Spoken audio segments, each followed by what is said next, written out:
Oui, mesdames, messieurs, nous y sommes. L'instant revue de presse, et c'est avec Kojovi Hamilton déjà installé pour nous aider à écumer ensemble l'essentiel des faits majeurs, mais vu par les quotidiens. Kojovi Hamilton, bonjour. Bonjour les Todji, bonjour également à nos amis téléspectateurs. Alors j'imagine qu'ils reviennent encore, nos confrères, sur ces 60 ans d'indépendance. Pas vraiment. Pas vraiment. Non, parce qu'il n'y a véritablement pas grand-chose à mettre sous la dent. C'est ça. Donc ils sont passés à l'essentiel. L'essentiel aujourd'hui, l'après 2021, donc en tout cas, après quinquennat, comme vous l'avez dit, vous avez parlé tout à l'heure d'un dernier discours de quinquennat pour Patrice Talon. Donc il faut préparer donc la suite de ces messages à la nation. Peut-être que c'est Patrice Talon qui va continuer de pas les délivrer encore pour 5 années ou quelqu'un d'autre qui va le succéder. Donc de ce point de vue, ça va dans tous les sens, les suscitations de candidatures et des intentions déclarées également. Ok, on va donc les découvrir. Alors, on démarre avec quelques... La dépêche qui justement parlera donc de l'État béninois et surtout de ce 2021, écrit donc en titre ce matin, déclaration commune de parti Les Verts et puis des mouvements de jeunes et de femmes pour 2021. La candidature de JFA fortement suscitée, je ne sais pas si vous comprenez ce que ça veut dire, c'est en tout cas on en déduit que c'est Joël Frédéric Aïvo, donc sa candidature qui est fortement suscitée par aussi bien le parti Les Verts que les mouvements de jeunes et de femmes. En manchette cette fois, conférence de presse du collectif des syndicats de santé, ministère de la Santé, le Mercure monte. Puis le journal Le Monde d'aujourd'hui, mise en garde de Philippe Aboumont relative à la présidentielle de 2021. Les exclusions font le lit aux violences. Puis Bénin, Talon accorde la grâce à plus de 100 prisonniers. L'écho, info, politique, élection présidentielle de 2021, l'énigmatique rendez-vous du professeur Joël Aïvo avec le peuple béninois. Mais comment compte-t-il réunir les parrainages? C'est une question sur laquelle le professeur a affiché jusque-là une tranquillité déconcertante. Nouveau look de la présidence de la République dévoilé aux Béninois. Vicentia Boko s'invite dans la polémique et dénonce une mauvaise orientation des ressources. Pour elle, elle aurait préféré donc un centre hospitalier équipé pour soigner les milliers de morts évitables chaque année. Le quotidien L'Observateur, parlant donc de la reprise des élections à la mairie de Parakou et de Aboubakar Yayajou. Ces dernières chances, écrit le journal Bénin, écho du gouvernement. Eh bien, je vais te dire, retenez-le, Talon et ses ministres au repos depuis ce lundi matin libre. En fin de mandat, soudain amour de Talon à ses prédécesseurs, ministère de Santé, travaux de la commission de mutation, les syndicats vident les lieux, puis drame à Atchoupa, 2 garçons morts par noyade de Joël Tonti. Merci à vous, Kojovi Hamilton. Des sujets, il y en a, comme vous l'avez annoncé. Nous allons démarrer avec le quotidien L'Écho Info qui rapporte de la mobilisation autour du GFA, un autre quotidien aussi en palais déjà.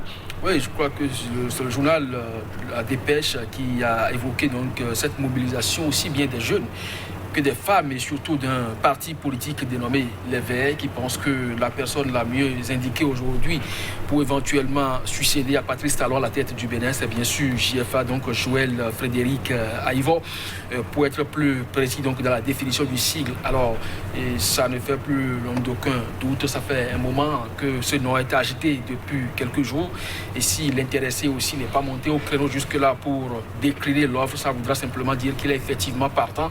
Donc pour répondre éventuellement à cet appel de la population, donc des jeunes, des femmes et également de formation politique. Mais toujours est-il que la grosse interrogation reste à la une donc, du journal L'Écho Info que vous avez choisi.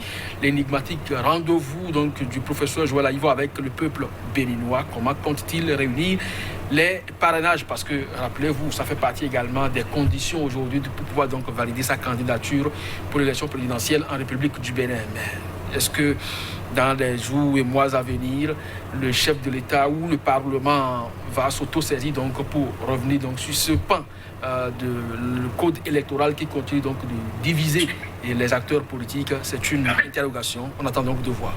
On attend de voir. Nous restons au niveau de la dépêche qui nous invite au ministère de la Santé. Le mercure monte, Côte d'Ivoire maintenant, ce dont on a encore besoin en pleine crise sanitaire quand même. Oui, je crois que c'est beaucoup plus Matin Libre qui a détaillé donc le titre. C'est bien sûr suite donc aux travaux en commission pour les mutations. Donc les syndicats, vous savez très bien ce que ça veut dire.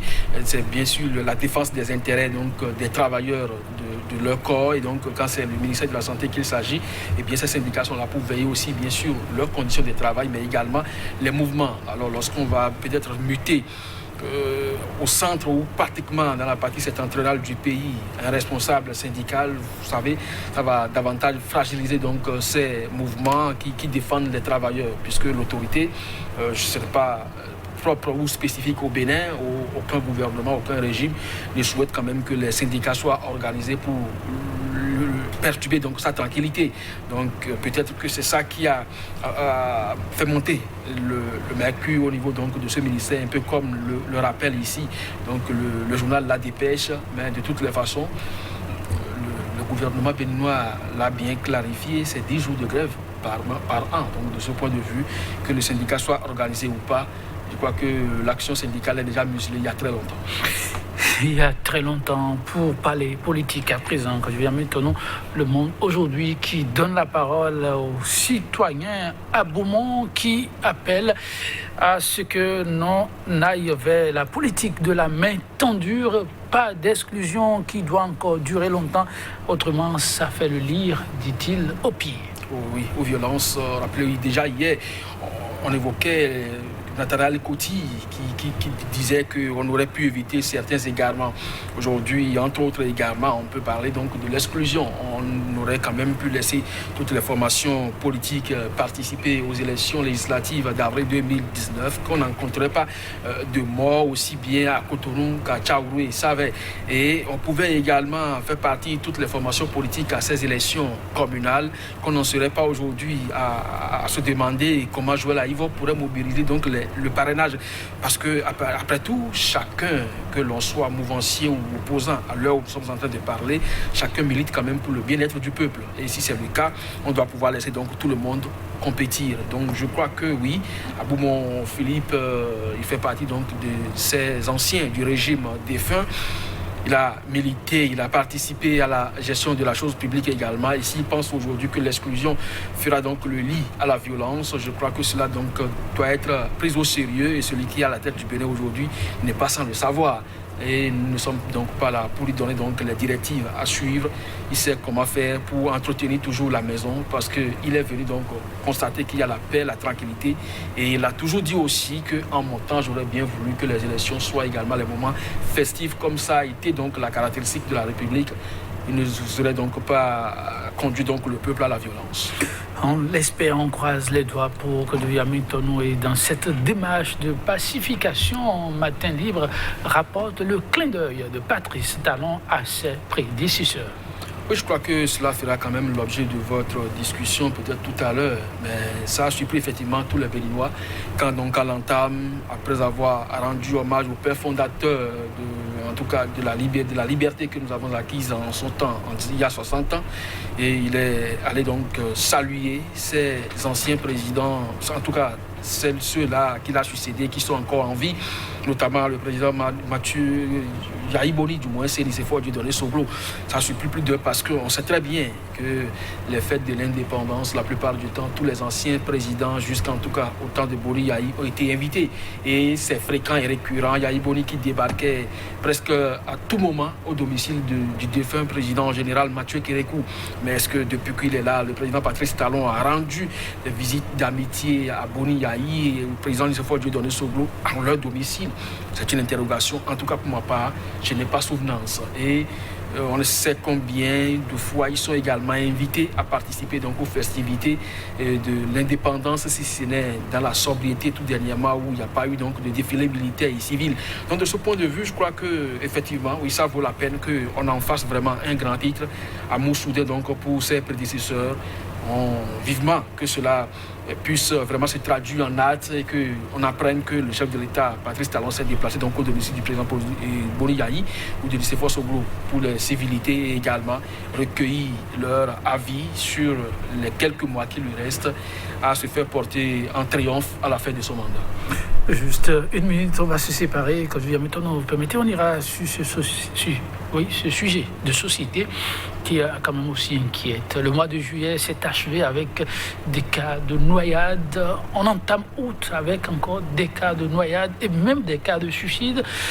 Matin Libre nous offre quelques cas dramatiques. Deux garçons qui sont morts sur le fleuve, en tout cas dans la localité d'Achoupa, c'est sur le fleuve Ouémé. C'est regrettable et puis on a comme l'impression effectivement qu'il y a quelque chose qui poursuit la population.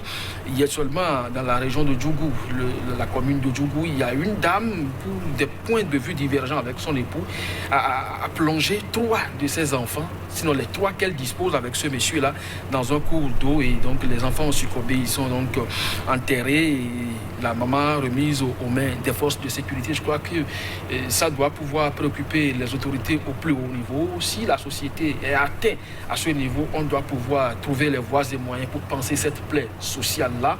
Maintenant, si c'est par imprudence que ces 2 garçons qui sont allés donc faire la pêche ont donc péri, il faut quand même qu'on trouve également les voies. Parce que rappelez-vous, le fleuve Mono en avait consommé assez et il ne faut pas quand même que l'OME aussi emboîte le pas.